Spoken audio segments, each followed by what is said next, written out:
Are you ready to dive into the mysteries of the unknown? Tune into the electrifying X-Zone radio TV show hosted by the one and only Rob McConnell. I'm Rob McConnell, and get ready for a mind-bending journey through the unexplained phenomenon that surrounds us all. From UFO encounters to cryptids, ghosts, and everything in between, we've got it covered here in the X-Zone. Rob McConnell, the seasoned investigator and renowned radio personality, brings you the most compelling interviews with top experts, authors, and experiencers from around the world. Each episode is an unforgettable exploration into the depths of the extraordinary. That's right, X-Zone Nation. Join me every week as we open the door to the supernatural and explore the strange and amazing stories that will leave you questioning everything you thought you knew. And it's not just radio anymore. With our groundbreaking TV show, you can now witness the sessions unfold right before your eyes. From chilling reenactments to captivating visuals, prepare yourself for a multimedia experience like never before. With a legacy spanning over 2 decades, the X-Zone radio and TV show with yours truly, Rob McConnell, is your ultimate source for mind-blowing entertainment and thought-provoking discussions. Join our growing community of truth seekers as we continue to unlock the world's mysteries. So, why wait?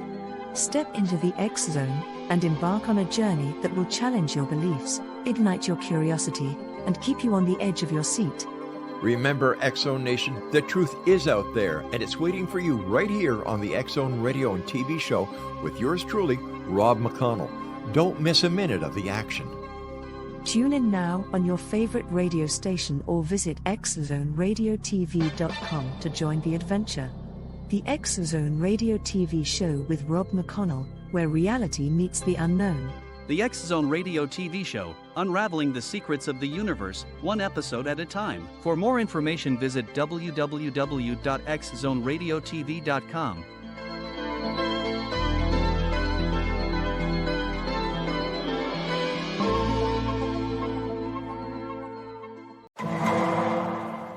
The following program may contain coarse language, violence, nudity, mature subject matter, or scenes which may not be suitable for all viewers. Viewer discretion is advised.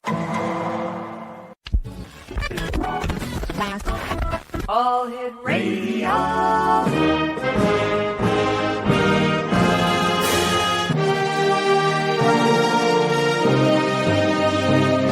Welcome to the X-Zone, a place where fact is fiction and fiction is reality.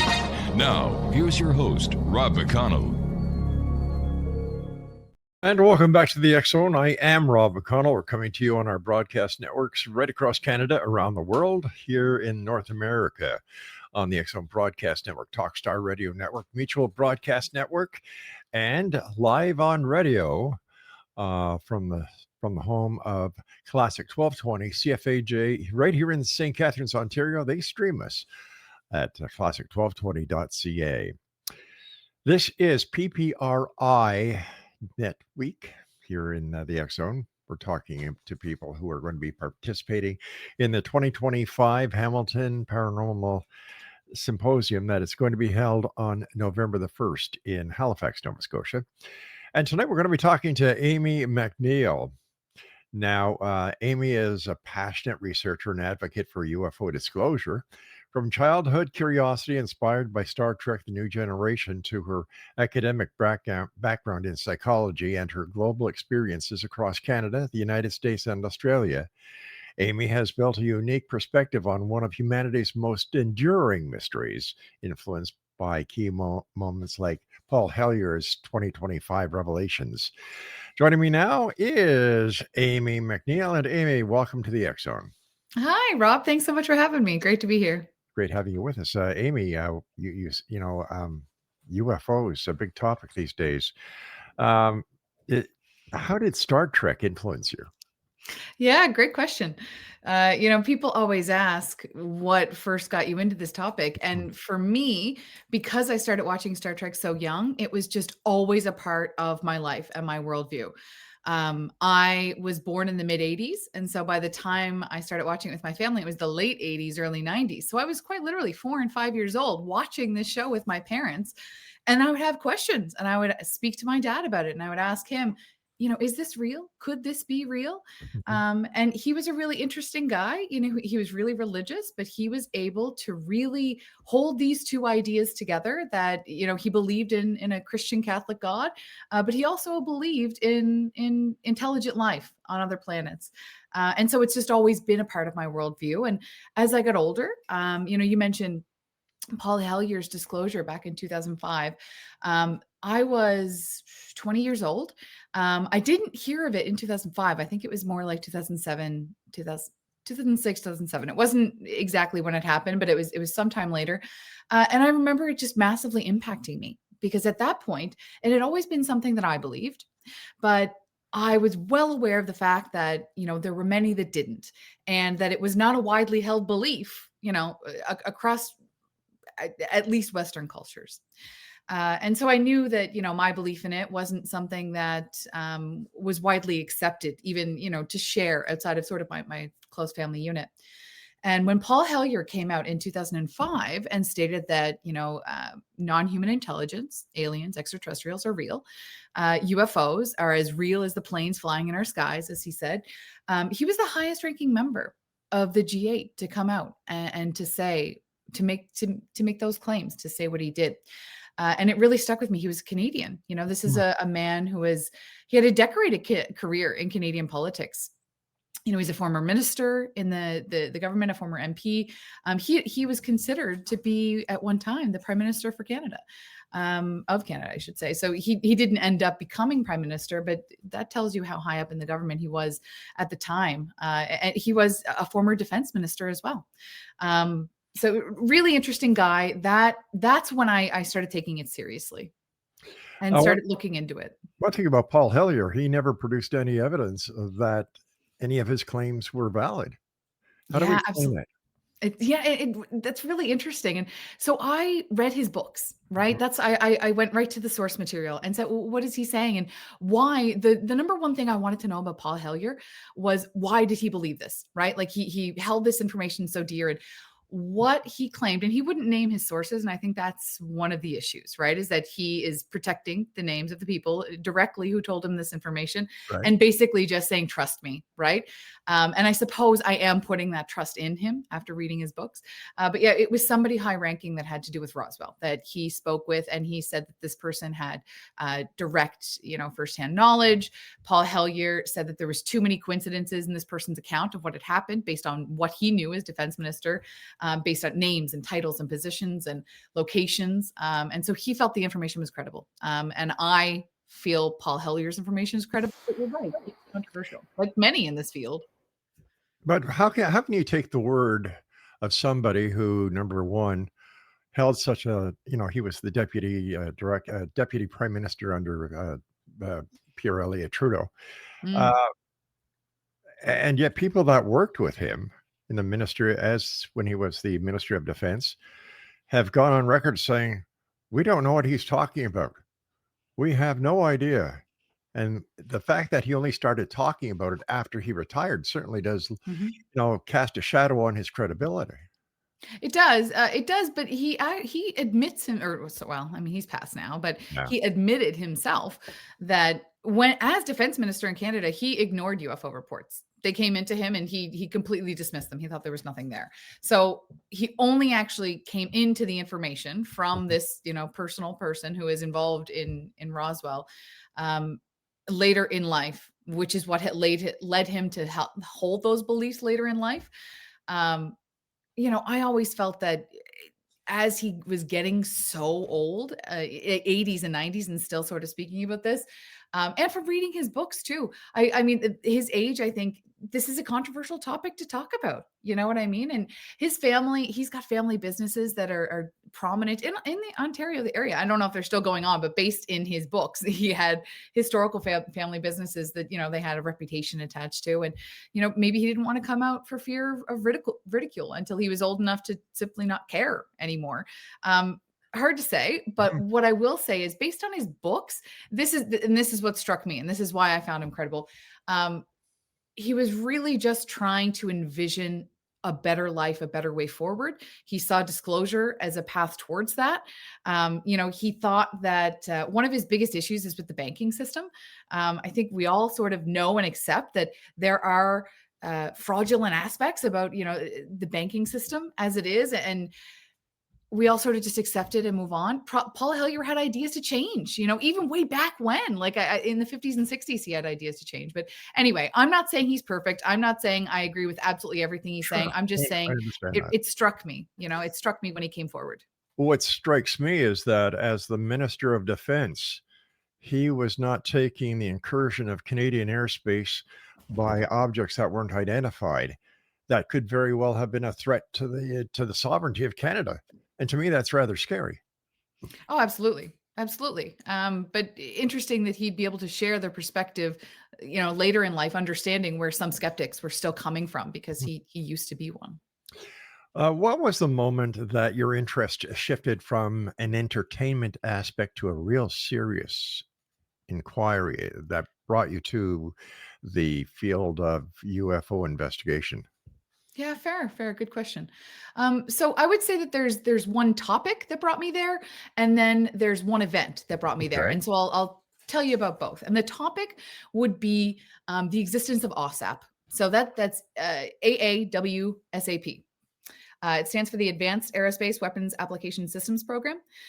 This was the largest scale effort by the United States government to research UFOs and their not their existence, not trying to prove their existence.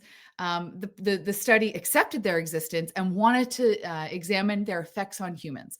What were UFOs capable of, and what were the effects, the physical and other effects that could be documented on humans. And it was when it came out, when it became public, that completely shifted things for me. So OSAP took place on Skinwalker Ranch. Have you ever heard of Skinwalker Ranch? Oh, sure. Yeah. Yeah. Okay. So it's popular in lore, but not everybody understands that OSAP can be connected directly to this ranch. And it's a really, really fascinating place. The information that they got, and there's 3 books written about the OSAP program, how it was designed, what happened, and all of the takeaways from it. And it's completely fascinating. I mean, eventually it got shut down and didn't go much further, but it was that showed me that the United States, that the most powerful government in North America and arguably the world, was taking this subject so seriously that they had put $30 million of money towards this, or $22 million worth of black money from the Pentagon into this effort. And I was just completely fascinated. I couldn't learn enough about Skinwalker Ranch, but in particular the OSAP program, because Skinwalker Ranch, the television show, is a lot of fun. It is. It's really interesting to see some aspects of the investigations that they're doing there. But I wanted to see the actual government effort. What is documented? What will they actually tell us about this? Amy, stand by. We've got to take our break. Exonation. Amy MacNeil is our special guest this hour. She is with the PPRI. Their website is ppri.net. And Amy is going to be at the 2025 Halifax Paranormal Symposium, November the 1st. For ticket information or information on the event, visit ppri.net. This is the X Zone. I'm Rob McConnell. You're listening to us on your hometown radio, Classic 1220 CFAJ AM, right here in St. Catharines. So whatever you do, don't go away. Of the cosmos, where secrets abound, with every sighting, pulses race.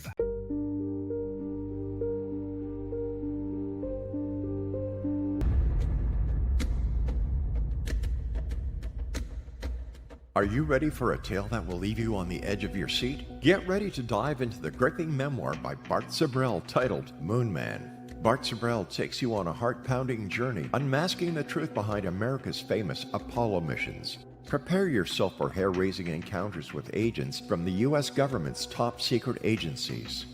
In Moon Man, Sibrel fearlessly reveals his real-life espionage adventures, shining a light on one of the CIA's best-kept secrets. Brace yourself for shocking revelations, including Sibrel's discovery of privately recorded audio exposing an Apollo astronaut's chilling plot, a plot orchestrated by the CIA. That's right. As Sabrail unveils this groundbreaking evidence, it becomes clear that there is much more to the Apollo missions than meets the eye. Could it be that we've been deceived all along? Moonman is a gripping page-turner that challenges everything you thought you knew. It's a mind-bending journey into the unknown, where the line between truth and fiction becomes blurred. Don't miss this opportunity to uncover the secrets hidden for decades. Let your curiosity guide you as you join Bart Sibrel on his quest to find the truth. Moonman, available now at Sibrel.com. That's Sibrel.com. Prepare to have your beliefs shaken to the very core.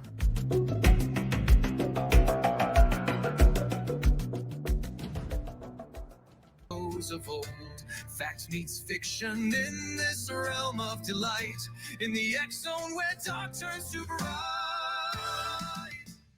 Welcome back, everyone. Amy MacNeil is our special guest. Her website is www.ppri.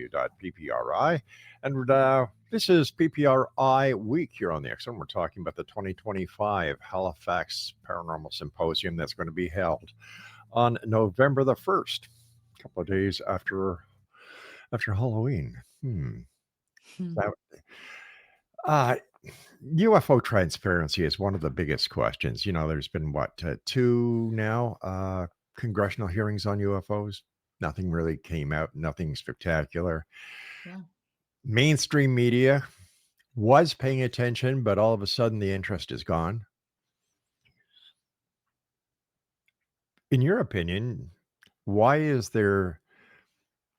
how come disclosure hasn't happened yet if the UFO subject is real? Such a good question, Rob. And it goes back to what interests me most, I think, about the field and what I'm most well researched in, the OSAP program. To me, that is modern disclosure. Truly, it is. And one of the reasons why I ended up doing a TEDx talk on the topics of UFOs and non-human intelligence and the history of disclosure is because I believe, from my perspective, we have disclosure material available. I believe there is scientific information available that can trail down a path that provides evidence for the existence of UFOs, UAP, same thing, and non-human intelligence. I think that there's a number of whistleblowers who have come forth, and we've seen them at these congressional hearings as well. But the congressional hearings, this isn't the first time they're telling their story. Most of these stories have been told before. Why aren't the question, I don't think, is when is disclosure going to happen? I think the question is, why aren't we paying attention to the disclosure that is happening right now before our eyes? I think the answer is there's never been any proof provided to the public or to the media. No proof whatsoever, no physical evidence in all these years, no evidence. And see, that's where I would actually, I would push back a little bit on that, Rob. Okay. And when I was doing the TEDx talk, I went down rabbit holes for looking for that information. And I found physical evidence in the form of journal articles. I mean, I didn't see the physical evidence, of course, but this is published in journal articles, well-respected journal articles. In particular, two scientists are doing analysis on pieces of UFOs. And these two scientists are Dr. Gary Nolan at Stanford University. He's actually, I think, a biochemist by trade. And he did get into the field in an interesting way with the Atacama skeleton, which you might be familiar with, which was turned out to be of human origin. But the other the other scientist doing work, scientific analysis on actual pieces of UFOs is Dr. Jacques Vallée, another, one of the most famous ufologists. How do we know that they really have pieces of UFOs? Why would we not trust this piece of peer-reviewed, journal published science? How come it hasn't been, how come John Q. Public hasn't seen it? How come? Well, what they're analyzing, do you think that anybody would believe, if they held up the actual specimen to view, this is the piece of the UFO that we have analyzed? I'm not sure that would be enough proof. I'm not sure touching it would be enough proof for everybody. All right. I'm not sure that there is a level of proof short of every individual human on this planet having a direct experience with a non-human intelligence to maybe make every single person believe. But I think that there's a level of conclusion that I think that if you are well researched in the field, that you end up coming to. And I wouldn't say that there's any causation that anybody can say, any cause and effect, but I think that it can be said with physical certainty that UAP are real. UAP, that's because they're unidentified aerial phenomena. That doesn't mean that these are spacecraft from Alpha Centauri or the Pleiadians. Absolutely. Absolutely. That's What would happen if, let me see, about what year did Dr. Valley and the other scientists get their hands on this material that they're doing all these tests on? So Dr. Vallée has actually been publishing since the 60s, 70s. But some of the recent work that I quoted in my own TEDx talk was from the early mid 2000s, like 2009, 2020, 2021. I mean, they're still doing work in this field today. That's something that's really interesting too, is that there is scientific analysis being done on this. There is real academic work being done on this, peer-reviewed journals, academic, scientific. Diana Walsh-Pasulka is somebody else who talks a lot about this because she is a peer reviewer of these journal articles. These come out, these exist, but people don't necessarily pay attention to them. Maybe they're too scientific, too highbrow, right? It's also, I think, a bit of a curse of the loss of attention span, right? Everybody wants quick clips. They don't want to read the whole book. They don't want to listen to the whole disagree with you podcast. there. I disagree with you there, and I'm going to tell you why. If, in fact, these people do have a piece, where did they get this piece? How did it come into their possession? Yeah, good questions. What does the analysis show so far? Is it Yeah. possible that they have a piece of advanced technology that was developed here on this planet and they don't have access to all the information? I mean, that is always being considered, Mhm. right? And that is always the hypothesis that is, sought out to disprove, right? Like, did this come from this planet or not? And in the specific cases that I'm referring to, the pieces came directly from American, either government sources or contractor sources that had been contracted by the American government.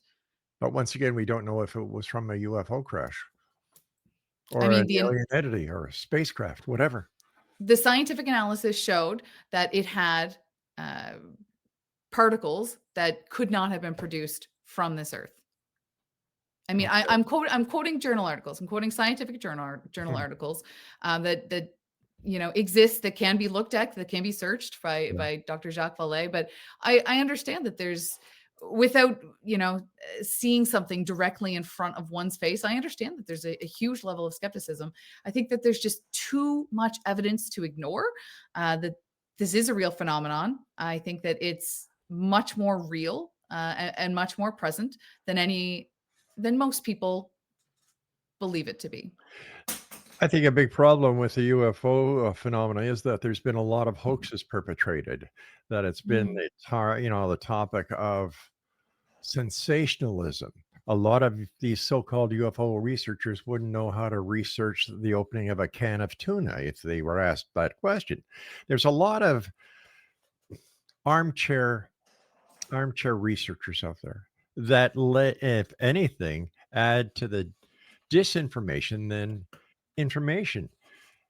Yep. There are those within the public as well as within the military complex and government that believe that it's the UFO community that is perpetrating the hoax, because if there was no hoax, or if it was discovered that UFOs weren't real, what would these people do?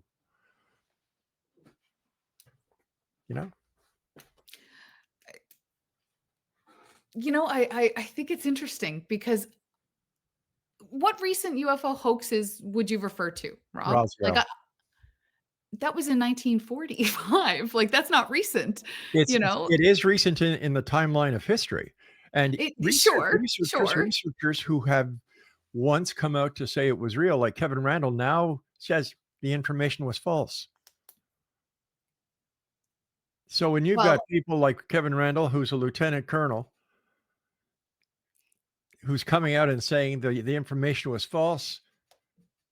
I mean, that is a pattern that we have seen from the American government, right? Is coming out with a statement and then coming out later with a completely contradictory statement, But you see, uh, once again, we're and looking at it. flip-flopping. Once again, there's no evidence. Well, And you cannot perpetrate or you cannot continue to say something is real without tangible evidence. And I disagree with you when it comes to fair a enough. paper that has been published, that because Okay. it's a paper that's been published by the scientific community, that this proves, based on a serious lack of evidence, that it's real, that this proves that UFOs or UAPs are real, and that these two scientists claim that they have a piece of a UFO. Mm, We don't know that for sure. And mm. I think that in order to fully understand the phenomenon, tell us who, what, when, where, why, and how, and show it to us. I mean, that's interesting. And I'll make it clear, I am one of those Yeah. armchair researchers, right? Like I am self-taught. I am a member of PPRI. And so that does give me access to some really great educational materials, some really Mhm. great resources and Yep. mentors in the field. But I am an amateur myself, Rob, and I obviously have no physical evidence myself.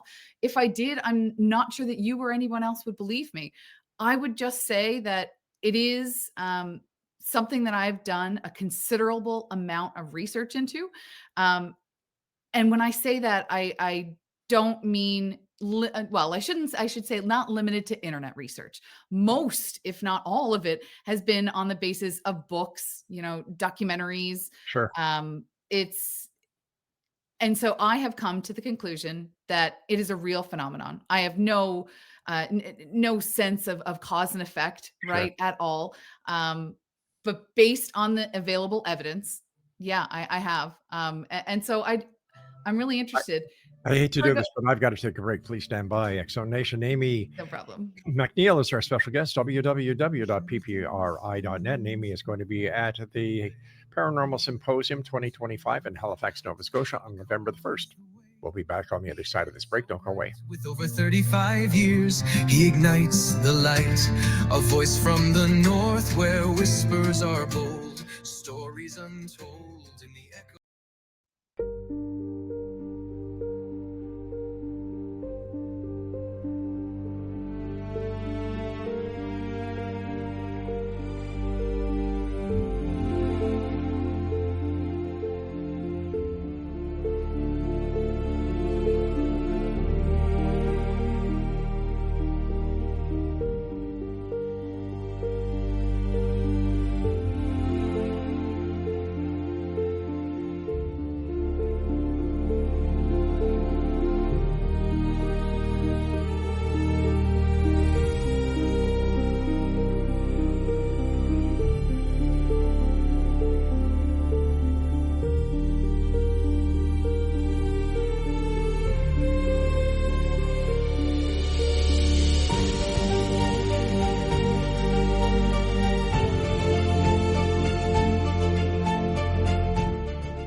NASA has confirmed that they have evidence of life beyond Earth. This discovery is confirmed.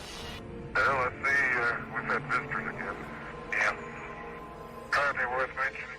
I filmed 16 minutes on March 5th, 1994, 16 minutes of broad daylight UFO activity.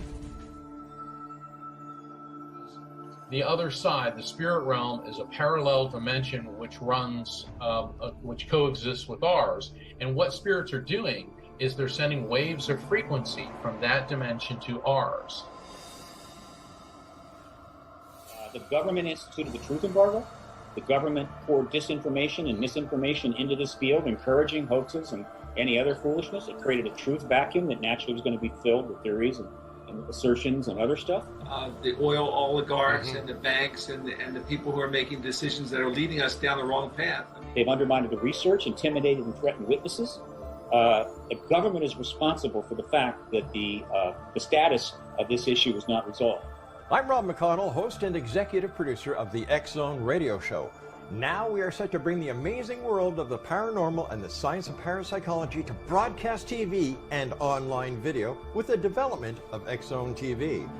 X-Zone TV will now bring our loyal listeners and new viewers face to face with the most controversial and well-known personalities in the field of the paranormal and the science of parapsychology.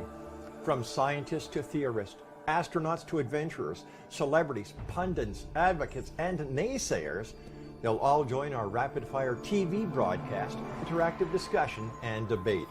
Interest in the paranormal and parapsychology has never been more intense, and it continues to grow.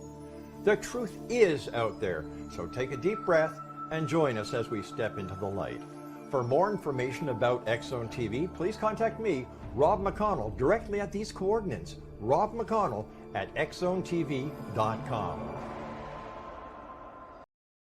We gather, come what may, with Rob McConnell guiding us through the dark, searching for truth hidden, igniting the spark.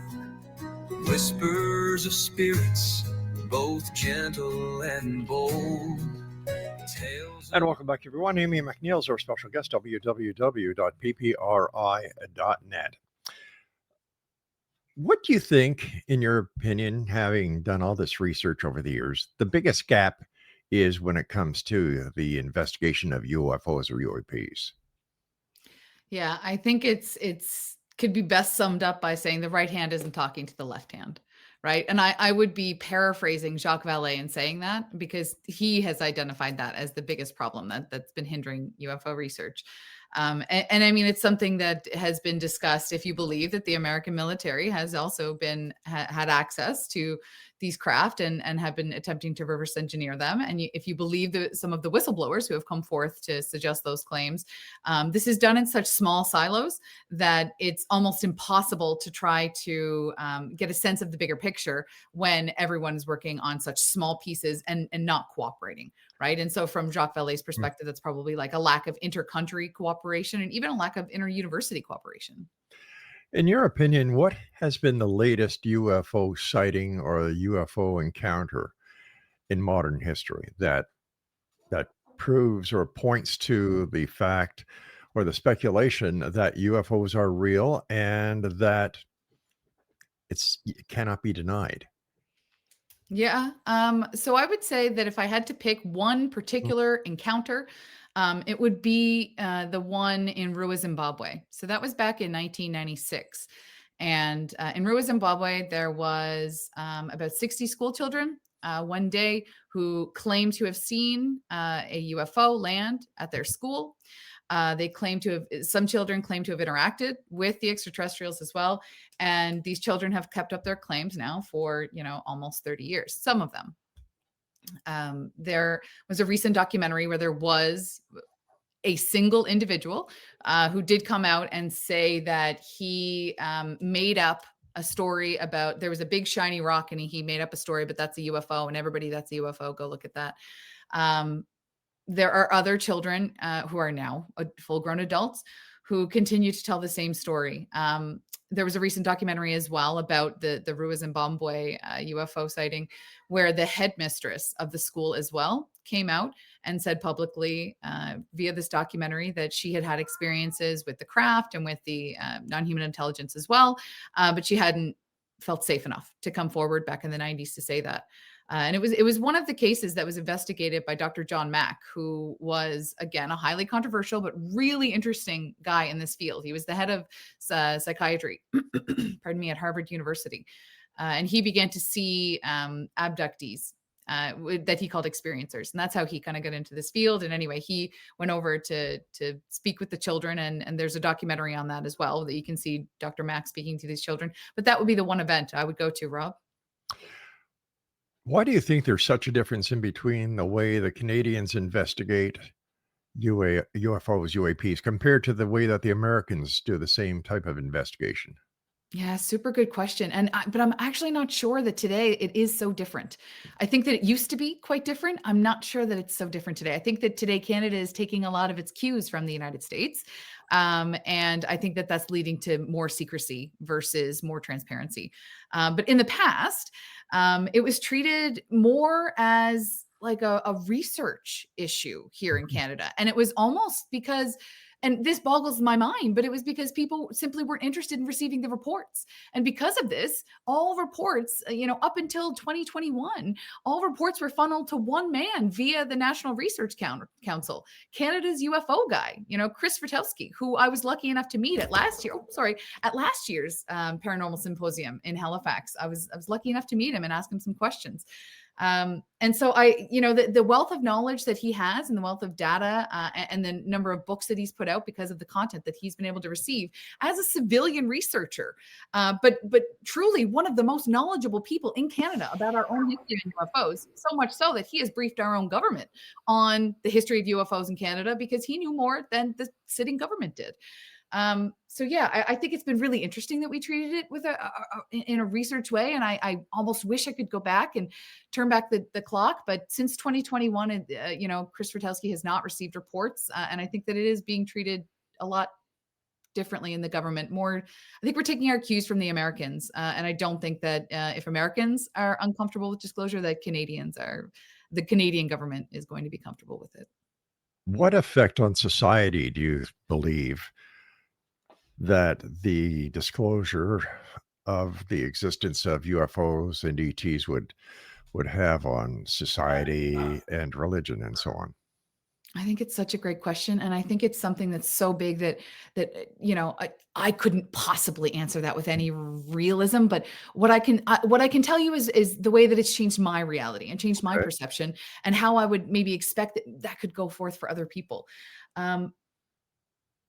I think that it would enhance spirituality. I don't think that society would collapse. All of those ideas are based on one single study that was done in the 1960s that doesn't seem like it would reflect modern views or values. Nearly, not quite 100 years later, but quite some time later, right? No, not quite. But regardless, the way that it has impacted me is just to think bigger. It doesn't change my day-to-day on earth. I'm still a human being who must exist in a capitalist country. I need to go to work. I need to get up every single day. But I'm well aware that there's more to reality than I necessarily see every day with my eyes. And that brings spirituality into my life. It brings mystery into my life. It brings interest into my life. And I think that it helps me sort of just decenter myself in the world and see myself as part of a larger collective versus an individual, just human being. In your opinion, why is curiosity so vital in the field? I mean, curiosity, I think, is the stepping stone to any sort of action, right? If you're not interested in it, you're not going to learn about it to try to take any action. And I think what we need right now is action. And that's what you hear whistleblowers come forth and say all the time, is that they're doing their duty by telling their story, and they're trying to inspire the interest, the curiosity, and action of the public to ask for more. Right? To ask for more. What's going on here? Okay. If UFOs, aliens, extraterrestrials, if this is not real, what happened to this person? What did they see? Help us understand that, right? Like, be more transparent. Is the people that have these experiences, how has it changed their lives? I think that that's really individual, how people process those experiences and how they integrate them into their lives, into their identity, into their worldview. I think that's super individual. But I think that it has the power to create incredibly powerful change, powerful human growth is what I think is possible with that. And I have had a paranormal experience myself. And I can tell you how I was able to integrate that. And to be honest, Rob, it wasn't easy. And so if we have time, I can quickly tell you what I saw. Oh, we've got about a minute before I go to a break. So why don't we do this? Why don't we hold off on the story?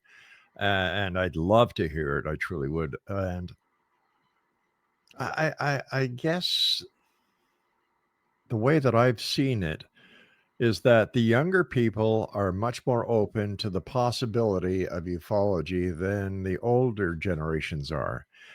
Can you give me an answer in about 40 seconds on why? The internet. I think that there's a lot of information available on the internet, and I think that it has been shared widely. And young people use the internet prolifically.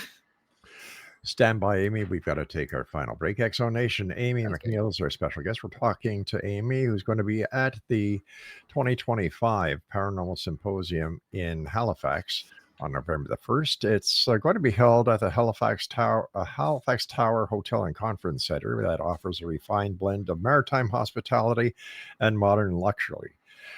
For more information about the Halifax Paranormal Symposium, the PPRI, and what these great people do, visit www.ppri.net. I'm Rob McConnell. This is the X Zone. We'll be back on the other side of this break. Don't go away. In the heart of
in the quiet woods where secrets sleep, there's a tale that's told by the firelight's dance of a great wild spirit and a second chance.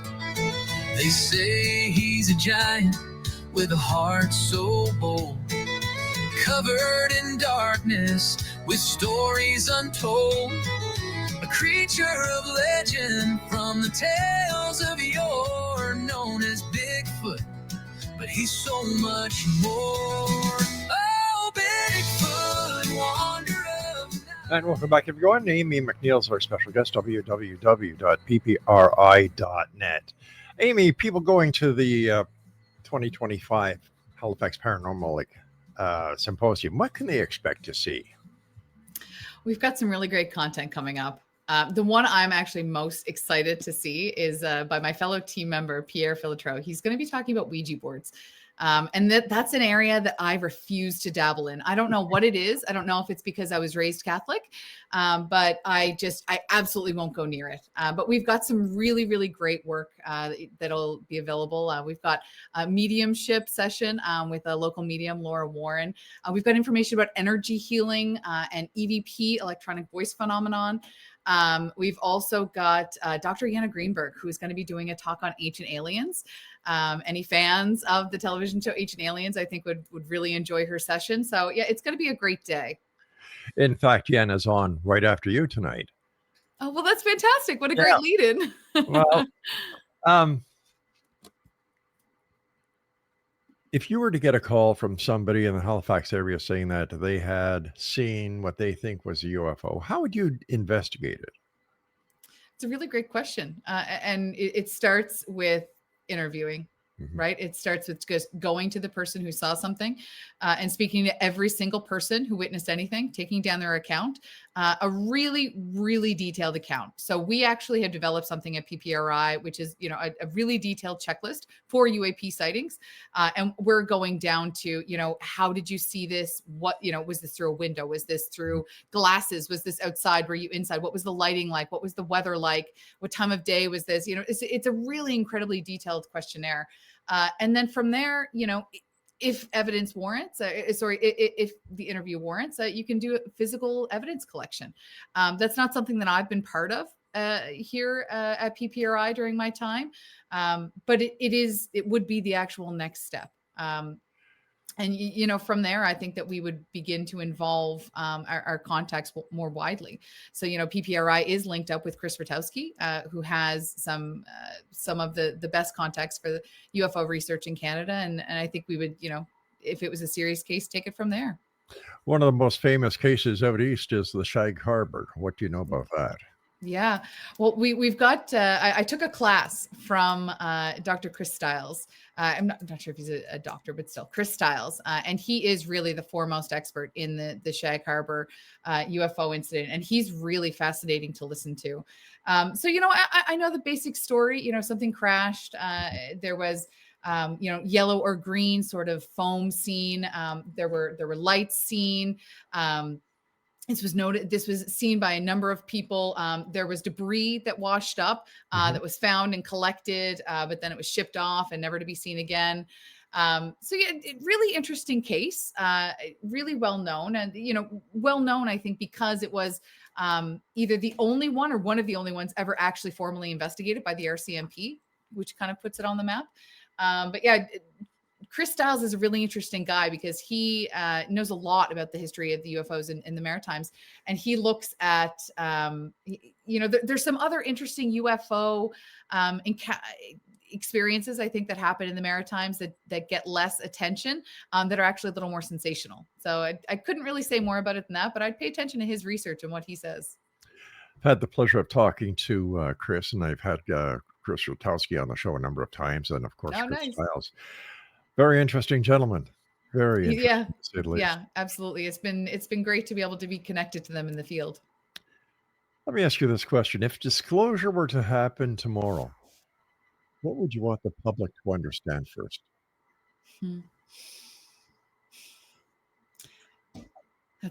Rob, that's a really, really great question. And the first thing that I would want people to understand and to try to fully accept is that they've been lied to about the nature of reality, about the nature of consciousness, the nature of reality, and what is possible in the world. We've been lied to. What do you base that on? The research that I've done. And it's interesting that most of my research has been in the UFO field, but this has led naturally into other fields, the paranormal in general, looking at ghosts, but most interestingly, the survival of consciousness after bodily death. And there's a couple of major players in this field that have shifted. Once they've done enough research on the UFO field, they've sort of come to the conclusion that they're not going to come to a conclusion. There's too many questions. Every answer brings 20 more questions, and they move on to a related field of the survival of consciousness. And the two people that I'm referencing are Leslie Kane, who has done, a docu-series. She's written books, really interesting researcher in this field, and Robert Bigelow, who is the former owner of Skinwalker Ranch. He's not a scientist or a researcher. He's actually a billionaire who was just interested in this field and personally funded the study of it. And after a long time in the UFO field, they both moved into the survival of consciousness after death. And so it's based on that research, I would say, Rob, that I have become convinced that reality is, far different than we accept it to be. You see, I understand and I respect where you're coming from. I look at it from a different angle.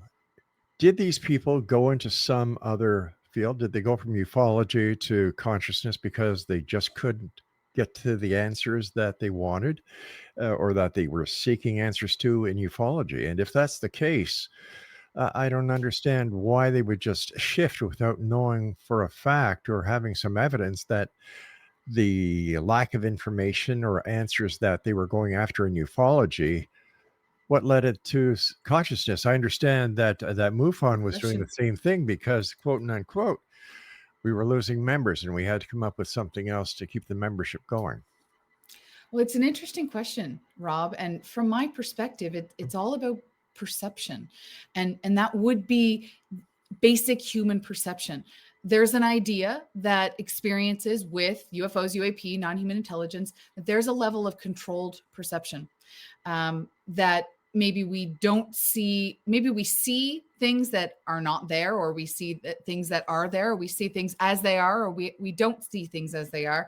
There's been a lot of questions about the nature of perception in this field, and that has led into the nature of consciousness as well, especially when we've gotten into experiencers, people who have or claim to have had direct experience with a non-human intelligence.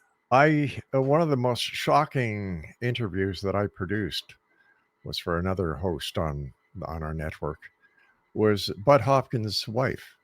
Oh, interesting. Wow. And she said Bud was a fake. He faked it all. Did she? Yeah. So if you've got the wife of Bud Hopkins coming on, I believe her first name was Jane. Anyway, she came on the show, and she said point blank, it was all bull. I mean, look, that's interesting. That's interesting. I would say that I believe that's an ex-wife, is it?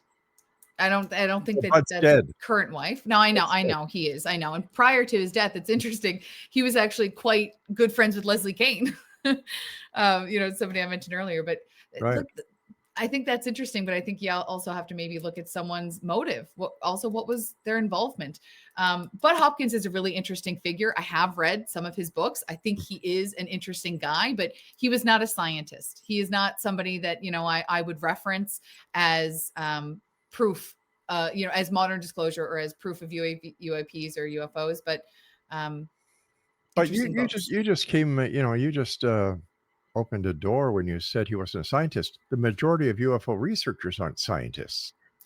Many aren't fair. But so in the world of experiencers, I would go back to Dr. John Mack, right? Somebody who has a medical background, right? We have science there.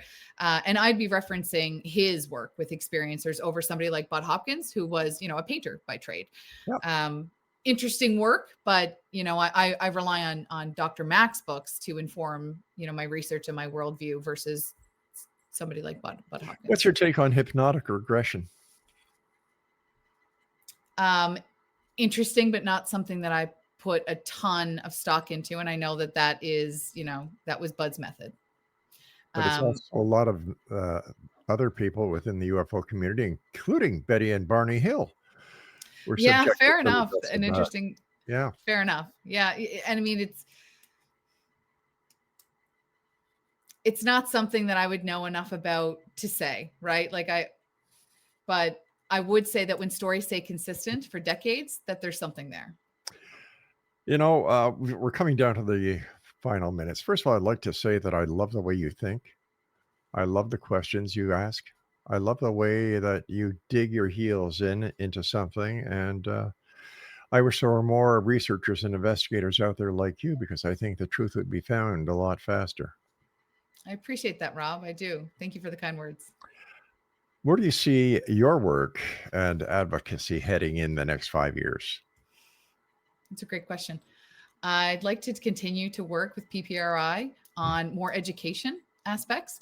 And ultimately, I'd like to get into advocacy work. I would like to put pressure on the Canadian government to release elements of disclosure that perhaps the American government wouldn't feel comfortable doing. And I think that we have a chance in Canada to possibly do it. So that's what I'd love to do. What case would you, if Mark Carney called you up and he said, all right, listen, Amy, I was listening to Rob's show the other night. You were on there. What one case do you want total access to? Falcon Lake. Yep. That's the case that Chris Rutowski knows the most about. He's written a book about. He's very well aware of. I think because of the amount of physical evidence in that case and the documented evidence on Stan's body, that's the one I'd like all the information to, Rob. Amy, quickly let our listeners know about the Halifax Paranormal Symposium. November 1st, Halifax Paranormal Symposium will be at the Halifax Tower Hotel in Bayers Lake. We're going to have a full day of experts talking about a wide range of paranormal topics like EVP, mediumship, energy healing, Ouija boards, ancient aliens, and more. It's going to be a fantastic day. A lot of vendors coming out as well, a lot of mingling, a lot of close personal relationships that could be formed too with other people in the field. So if you're interested, come on out to hear some great talks and to connect with other people in the field. Amy, thank you very much for coming on the show. Keep up the good work, my friend. It's been a great pleasure talking to you, and please give my very best to all the crew. We had Tony Strathman on. Tony, Rathman, that's it. Tony Rathman. Yes. There's an interesting guy with Staticom. Absolutely. Very interesting. And Brian Baker, and of course, Elliot. Take care of yourself, be safe, and just keep the good work up. Thanks so much, Rob. Pleasure to meet you. Take care. Nice meeting you too. Take care, my dear. All right, Exo Nation, that's it for this hour. I'll be back on the other side as once again we cross the time-space continuum to this place that I call the X Zone, a place where people dare to believe and dare to be heard. For more information on the PPRI 2025 Halifax Paranormal Symposium, PPR